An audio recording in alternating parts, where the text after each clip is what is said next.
नमस्कार दोस्तों, उषा की आवाज़ चैनल में आप सभी का स्वागत है। हमारी आज की कहानी है बुढ़ापे की मजबूरी। मेरे पति के देहांत के बाद मैं अपने इकलौते बेटे के यहाँ रहती थी। मेरी बहू का एक अलग ही रूप मुझे देखने को मिला, साथ ही बेटे का भी। दोनों के मन में क्या है मैं अच्छे से जानती हूँ। वो चाहते हैं कि मैं वृद्धाश्रम चली जाऊँ। उनके जाने के बाद मुझे यह सब देखना और सुनना पड़ेगा, इसका मुझे अंदाजा भी नहीं था। पर मैं मन मारकर अपने बेटे और बहू की बातें सुनकर भी यहाँ रहती हूँ, क्योंकि मुझे मेरे पोते और पोती दिखाई देते हैं। उनकी झलक पाकर मुझे सुकून मिलता है। घर के बाहर एक टिन की झोपड़ी में रहती हूँ। मेरी बहू को कोई दिक्कत ना हो इसलिए मैं घर के बाहर रहती हूँ। बेटे ने थोड़ी मेहरबानी की है तो ऊपर टिन की चादर लगवा दी है। समय समय पर थोड़ा राशन दे देता है तो मैं अपना बनाकर खा लेती हूँ।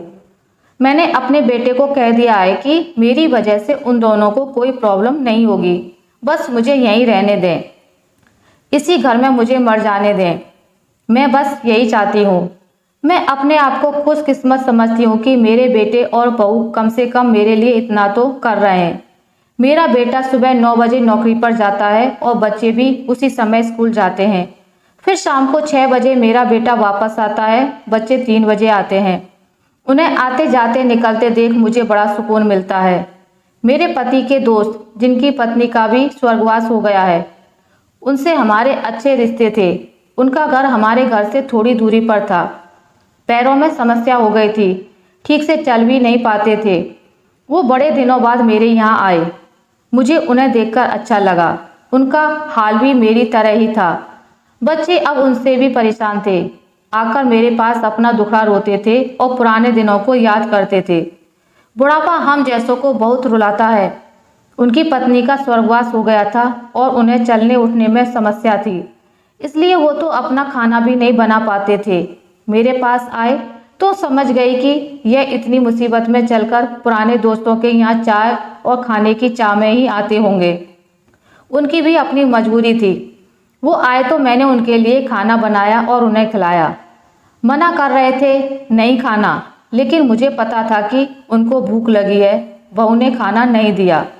मेरी बहू ने मुझे और उन्हें खाना खाते देख लिया। वो कुछ भी ना बोली।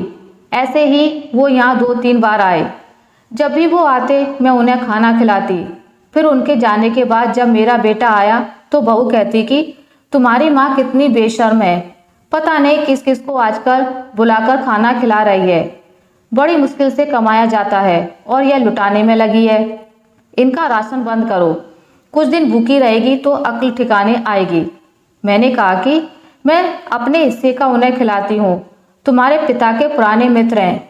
फिर भी बहू का उल्टा सीधा बोलना शुरू रहा। घर के बाहर रहकर उनको आज़ादी मिल गई, पता नहीं क्या क्या करती है। बेटा भी बोला कि कुछ दिन भूखा ही रहने दो इन्हें। मुझे मेरे बेटे ने घर के पीछे सीढ़ी के पास ले जाकर बिठा दिया और कहा कि अब यहीं बैठो। मेरे तो अब आंसू भी सूख गए थे। अगले दिन मुझे खाना नहीं मिला। मेरे टिन के उस छोटे से कमरे को बहू ने तोड़ दिया। अब पूरा एक दिन भूखा रहने के बाद मैंने सोचा कि मैं गलत कर रही हूँ। मुझे अब अपने बेटे के यहाँ नहीं रहना चाहिए और शायद गलती भी मेरी ही है। मेरी ही परवरिश में कोई कमी रही थी, तभी तो यह परिणाम आया। अगली सुबह मैंने अपने बेटे को कहा कि मुझे वृद्धाश्रम छोड़ा, अब मैं तुम दोनों को ज़्यादा परेशान नहीं करना चाहती हूँ। बहू ने कहा कि एक दिन भूखी रही तो अक्ल ठिकाने आ गई ना। बेटे के चेहरे पर भी अजीब सी खुशी थी। जल्दी से तैयार हो गया मुझे छोड़ने के लिए। बहू कह रही थी कि आज की छुट्टी ले लो, यहीं आसपास मत छोड़ आना, कहीं 2 या 3 दिन में वापस आ जाएं। मैंने अपनी बहू से कहा कि बेटी चिंता मत कर, मैं अब नहीं आऊँगी। मैंने अपने पोता पोती को गले लगाया। मुझे पता था कि अब मिलना नहीं हो पाएगा।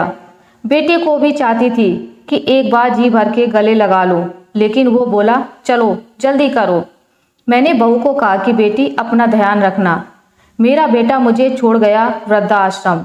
वहाँ आकर मैंने देखा कि मेरी तरह और भी लोग हैं। थोड़े दिन उदास रहते हैं, फिर सच को स्वीकार कर लेते हैं। मैं अब यहाँ खुश हूँ, कुछ काम भी करती हूँ। मैं चाहती हूँ कि भगवान ऐसा किसी के भी साथ ना करे, लेकिन ऐसा कब किसके साथ हो जाए कोई बता नहीं सकता।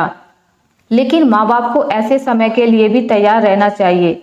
बस बच्चों को पालकर बड़ा कर दो, उनसे कुछ उम्मीद मत रखो। यही आज की सच्चाई है। आशा करती हूँ आपको मेरी आज की कहानी अच्छी लगी होगी। अगर आपको मेरी ये कहानी अच्छी लगी है तो इसे लाइक करें, ज़्यादा से ज़्यादा शेयर करें। और अगर आप मेरे चैनल पर नए हैं तो इसे सब्सक्राइब करना ना भूलें। मिलते हैं एक नई कहानी के साथ, तब तक के लिए नमस्कार।